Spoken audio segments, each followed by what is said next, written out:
नमस्कार दोस्तों, स्वागत है आपका मेरे चैनल में। दोस्तों, पहली कार लेना हर मिडिल क्लास आदमी का सपना होता है। ये हमारे जीवन में बहुत बड़ा माइलस्टोन है और ये भी बहुत ही खास मोमेंट होता है दोस्तों कि हमारी पहली कार कौन-सी होगी। लेकिन पहली कार कौन-सी है, इससे ज़्यादा इम्पोर्टेंट ये है कि हमारी पहली कार हम कब लें। दोस्तों, क्या हम अपनी पहली कार जैसे ही हमारी नौकरी लगती है तभी ले लें, या हमारी शादी हो तभी ले लें, या हमारे बच्चे हों तभी ले लें। तो इस वीडियो में आज मैं यही बात करने वाला हूँ, पहली कार लेने का सही समय कौन-सा होने वाला है। कि ऐसा कहीं ऐसा ना हो कि आप अपनी पहली कार लें और ये आप पे एक लायबिलिटी बन जाए। तो आइए हम वीडियो को शुरू करते हैं। तो सबसे पहली बात ये है कि आपको कभी भी कार लेने में हड़बड़ी नहीं करना है। लोग दोस्तों अक्सर क्या गलती करते हैं कि जैसे ही उनकी नौकरी लगती है, उनकी पहली सैलरी आती है और वो लोग कार ले आते हैं। लेकिन वो लोग ये भूल जाते हैं कि कार दोस्तों एक एसेट नहीं है बल्कि एक लायबिलिटी है, क्योंकि कार आप जैसे ही लेते हैं उसकी कीमतें गिर जाती हैं। दूसरा, कार आप लेंगे तो आप सपोज़ कीजिए आपने पहली सैलरी के बाद कार ले ली। अब आपकी आगे ही नौकरी लगी तो आपके पास इतना वो तो होगा नहीं कि आप नकद में जाके कार उठाना है। आप क्या करेंगे, आप लोन लेंगे। अब सपोज़ कीजिए दोस्तों आपकी 40,000 या 50,000 की तनख्वाह, उससे अगर आप एक लोन निकालते हैं, आपकी 12-15 हज़ार रुपए ईएमआई आती है, तो इससे क्या होगा कि आपका जो महीने का जो भी आपकी इनकम है उसका लगभग 25 से 30% सिर्फ़ ईएमआई में जा रहा है। तो इससे अब आप लोग किसी दूसरे तरीके की इन्वेस्टमेंट नहीं कर पाएँगे, किसी और तरीके की बचत नहीं कर पाएँगे। प्लस ईएमआई के अलावा दोस्तों इसकी मेंटेनेंस कॉस्ट रहती है, इंश्योरेंस होता है, टैक्सेस होते हैं, बहुत सारी चीज़ें होती हैं। तो आपको ये सब देख के लेना है, नहीं कहीं ऐसा ना हो कि आप जल्दबाजी में कार लें और आप पे एक ये बोझ बन जाए। तो दूसरी गलती लोग ये करते हैं कि लोग है ना दूसरों को देखा-देखी गाड़ी ले आते हैं। एक स्टेटस सिंबल के तौर पे इसको ले आते हैं कि आप जिस सब कम्युनिटी में रह रहे हैं, आप देखें कि भैया मेरे पड़ोसी के पास ये वाली गाड़ी है, मेरे रिश्तेदार के पास ये वाली गाड़ी है, मेरे दोस्त के पास ये वाली गाड़ी है, तो मेरे पास भी ये गाड़ी होनी चाहिए। लोग दोस्तों अक्सर ये भी करते हैं कि उनके पास सपोज़ कीजिए गाड़ी ऑलरेडी है, जो ठीक-ठाक है, अच्छी खासी चल रही है, लेकिन उसको बदल के दूसरी गाड़ी ले लेते हैं। क्यों? क्योंकि भैया मार्केट में नया ट्रेंड आ गया है, अब आस-पास के लोग सब अच्छी गाड़ी चला रहे हैं। तो दोस्तों आपको इस चक्कर में नहीं पड़ना है। कार एक नेसेसिटी होनी चाहिए, ना कि ये एक स्टेटस सिंबल। तो हमें कार तब खरीदनी चाहिए जब हमारी जॉब जो है वो स्टेबल हो।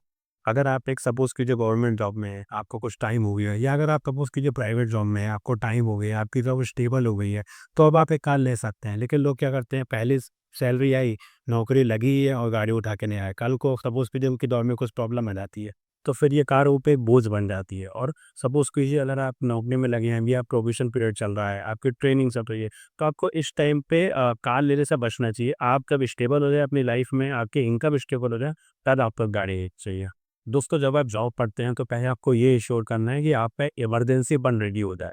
कल को सपोज़ कीजिए आपकी जॉब में कुछ प्रॉब्लम आ जाती है, तो आपके पास 6 से 8 महीने का खर्चा होना चाहिए कि आप बिन नौकरी के भी गुज़ारा कर लें। तो जब आप इस तरीके का इमरजेंसी फंड जोड़ लें अपने लिए, उसके बाद आपको कार खरीदने के बारे में सोचना चाहिए। अगला पॉइंट दोस्तों ये है कि आप सपोज़ कीजिए आगे अभी आपकी नौकरी लगी है। आप सपोज़ कीजिए अगर आपके ऊपर कोई एजुकेशन लोन चल रहा है, या आपके ऊपर किसी और तरीके का पर्सनल लोन चल रहा है, तो आप पहले इंश्योर कीजिए आप उस तरीके के लोन्स को ख़त्म करें। ऐसा ना हो कि आप उनकी ईएमआई दे रहे हो और आप एक और तीसरा लोन अपने ऊपर डाल दो कार का।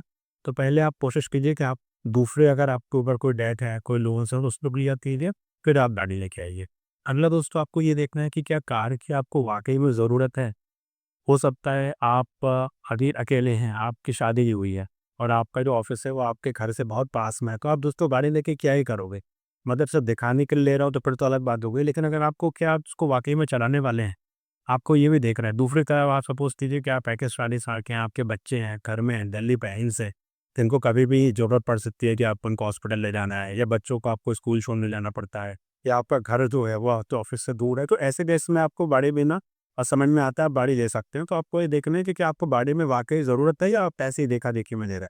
अगला दोस्तों आपको ये देखना है कि क्या गाड़ी आप लेने के बाद वाक़ई में यूज़ करने वाले हैं। दोस्तों अक्सर आप लोगों ने देखा होगा लोग गाड़ी तो ले लेते हैं, पर गाड़ी सड़क पे चलने से ज़्यादा उनकी पार्किंग में खड़ी रहती है। इससे क्या होता है दोस्तों, गाड़ी आपने ले ली, आप लेते ही उसकी जो कीमत है वो भी कम होने लगी है। प्लस आप क्योंकि उसको यूज़ नहीं कर रहे हो, लेकिन अगर आप भले ही उसको यूज़ नहीं करो, लेकिन आपको उसका इंश्योरेंस कराना है, उसकी मेंटेनेंस करना है, उसको सर्विस करना है, तो आपको ये देखना है कि अगर गाड़ी आप ले रहे हैं तो आपको ऑन एन एवरेज डेली अगर 20-30 किलोमीटर का आपका रन है, तो ही आपके लिए गाड़ी लेना बेनिफिशियल है। नहीं तो आप कभी-कभार आपको अगर कहीं जाना है तो आप कैब भी यूज़ कर सकते हो, प्राइवेट व्हीकल भी यूज़ कर सकते हो। तो आपको देखना है कि आपको गाड़ी की वाक़ई में ज़रूरत है या नहीं।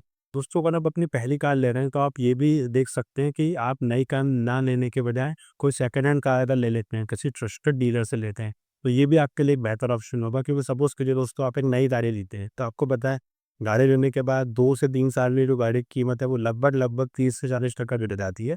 तो अगर आप अपनी पहली गाड़ी लेना है तो आप अगर एक कोई ट्रस्टेड डीलर हो या आपका कोई जानने वाला अपनी गाड़ी बेचा हो, जिसको आप जानते हो कि उसकी गाड़ी वो अच्छे से मेंटेन कर रहा है, तो आप वो गाड़ी भी ले सकते हैं। दोस्तों अगला पॉइंट ये है कि जब भी आप एक कार लेने के बारे में सोचें, आप कोशिश करें कि कार लेने के पहले आप अपना घर बना लें। दोस्तों क्योंकि घर एसेट होता है, उसकी कीमत समय के साथ-साथ बढ़ती है। तो आप पहले इंश्योर करें अगर आपने घर बना ही है या अगर आप घर नहीं मैं कहता तो अगर आपने किसी प्लॉट वगैरह में इन्वेस्ट कर दिया है, तो उसके बाद ही आप कार लेंगे तो ज़्यादा बेहतर ऑप्शन है क्योंकि कार एक लायबिलिटी है वो, तो समय से उसकी कीमतें गिरने वाली है। तो आप कोशिश कीजिए पहले आप एक घर ले लें, उसके बाद आप एक कार लें। अब दोस्तों हम लोग कार के बजट की बात करें तो दोस्तों आपको ये हमेशा इंश्योर करना है कि जब भी आप गाड़ी लेने वाले हो, जो भी आपकी एनुअल इनकम है, सपोज़ कीजिए आपकी एनुअल इनकम 10 लाख है, तो आप ज़्यादा से ज़्यादा साढ़े 4-5 लाख रुपए तक की गाड़ी लें क्योंकि उसको आप प्रॉपर्ली मेंटेन कर पाएँगे, उसको लंबे-लंबे तक चला पाएँगे, उसका मेंटेन आप उसको कर पाएँगे, उसके जो भी खर्चे हैं वो सब उठा पाएँगे।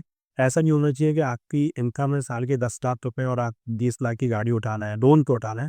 लेकिन दोस्तों आप गाड़ी तो उठा लेंगे लेकिन फिर आप पे ये बर्डन पड़ रहा है। दोस्तों आखिर में मैं यही कहूँगा कि पहली कार लेना एक हमारा सपना होता है, ये सपना आपको पूरा भी करना चाहिए। लेकिन दोस्तों आपको सोच समझ के अपनी पहली गाड़ी लेनी है और सही टाइम पे लेनी है।